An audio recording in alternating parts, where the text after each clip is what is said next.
Школа – это работа, школа – это жизнь, школа – это судьба.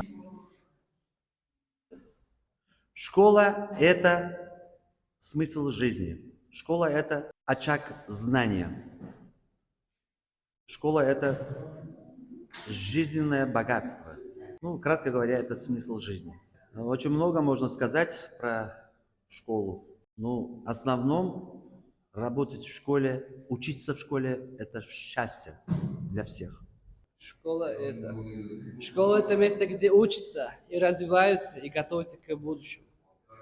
Maktab bu bizni hayotga tayyorlaydigan maskan. Школа – это место, где все происходит впервые. Наши первые награды, наши первые впечатления, наши первые моменты, которые мы запечатлим на всю свою жизнь. Дом, где мы учимся и где мы закончим и получим знания.